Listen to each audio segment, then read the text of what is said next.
మీరు ఎప్పుడైనా గమనించారా? మన మధ్యతరగతి కుటుంబాలందరికీ జీవితంలో ఓ 3 పెద్ద కలలుంటాయి. ఒక మంచి కారు, ఒక సొంత ఇల్లు, ఆ తర్వాత వీలైతే ఒక ఫారిన్ ట్రిప్. కానీ ఈ కలల వెనుక ఓ చిన్న లాజికుంది. ఆ లాజిక్ గనుక మిస్ అయితే లైఫ్ లాంగ్ కష్టపడటమే. మరి ఈ మూడింట్లో ఏది ఫస్ట్? కారా, ఇల్లా, లేక ట్రిప్పా? ఇక్కడే అస్సలు సమస్య మొదలవుతుంది.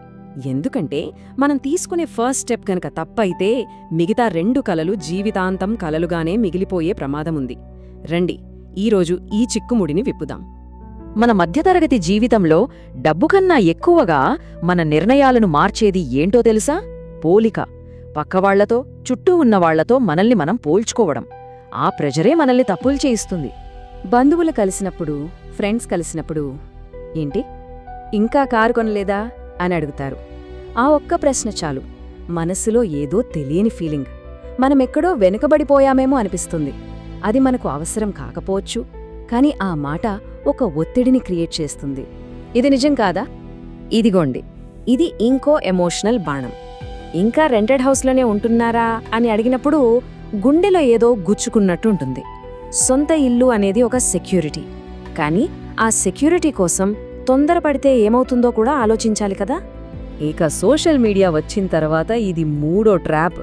అందరూ ఫారిన్ ట్రిప్ ఫోటోలు పెడుతుంటే మనం మాత్రం ఎక్కడికి వెళ్ళలేకపోతున్నామనే ఫీలింగ్.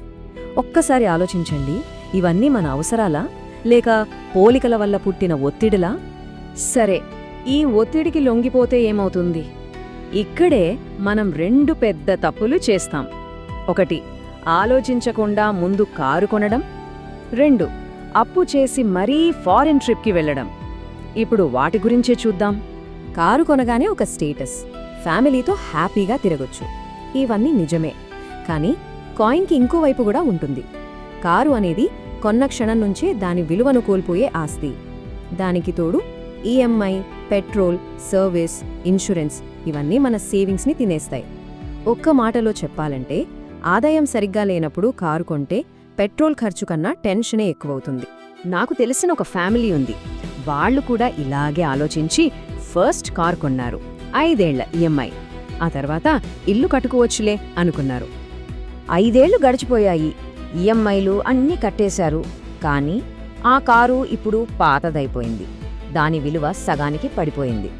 కట్ చేస్తే ఇల్లు కొనడానికి డౌన్ పేమెంట్ కట్టేందుకు కూడా వాళ్ళ దగ్గర డబ్బులు లేవు. ఎందుకంటే వచ్చిన సంపాదనంతా కారు ఈఎంఐలకే పోయింది. ఇల్లు మాత్రం ఇంకా ఒక కలగానే మిగిలిపోయింది. ఇది చాలా ఇళ్లల్లో జరుగుతున్న నిజం. ఇక ఫారెన్ ట్రిప్స్ దగ్గరికొద్దాం. చాలామంది క్రెడిట్ కార్డులో, పర్సనల్ లోనో తీసుకొని ట్రిప్కు వెళ్తారు. ట్రిప్ అయిపోయాక ఫోటోలేమో ఇన్స్టాగ్రామ్లో ఉంటాయి, బిల్లులేమో మన బ్యాంక్ అకౌంట్లో ఉంటాయి. సరదాగా చెప్పాలంటే ఫారెన్ ట్రిప్కి అప్పు చేస్తే పాస్పోర్ట్ కన్నా బిల్లు మందంగా తయారవుతుంది. చూడండి, యాత్ర అనేది ఒక బహుమతిగా ఉండాలి, అప్పుల భారంలా కాదు. సరే, కారు వద్దు, ట్రిప్ వద్దు, ముందు ఇల్లు కొనేద్దాం అని చాలామంది అంటారు. అద్దె కట్టడం వేస్ట్ కదా అంటారు. పాయింటే, ఇల్లు ఒక ఇమోషనల్ సెక్యూరిటీ ఇస్తుంది, కాదనట్లేదు. కానీ సరైన టైం కాకుండా అప్పులు చేసి ఇల్లు కొంటే ఆ ఇల్లే మన పాలిట పెద్ద భారంగా మారుతుంది.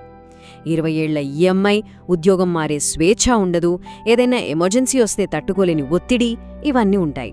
మీకొక షాకింగ్ నిజం చెప్పనా?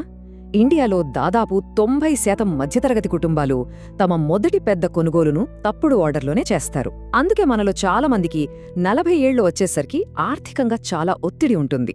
గుర్తుపెట్టుకోండి, ఇల్లు ముందు కాదు, సరైన టైంలో ఇల్లు ముఖ్యం. మరి దీనికి సొల్యూషన్ ఏంటి? ఆ కరెక్ట్ ఆర్డర్ ఏంటి? ఇప్పుడు దాని గురించే మాట్లాడుకుందాం.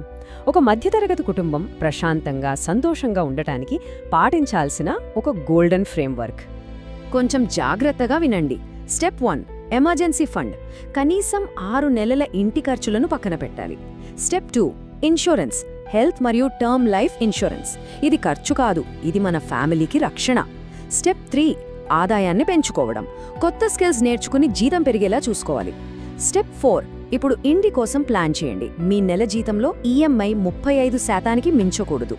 Step 5, car. ఇది మీ అవసరం కోసం కొనాలి, స్టేటస్ కోసం కాదు. ఇక చివరిగా స్టెప్ 6, ఫారెన్ ట్రిప్. మీ పొదుపు డబ్బుతో ఒక బహుమతిగా, అప్పు లేకుండా వెళ్ళండి. ఇది చాలా చాలా ముఖ్యం.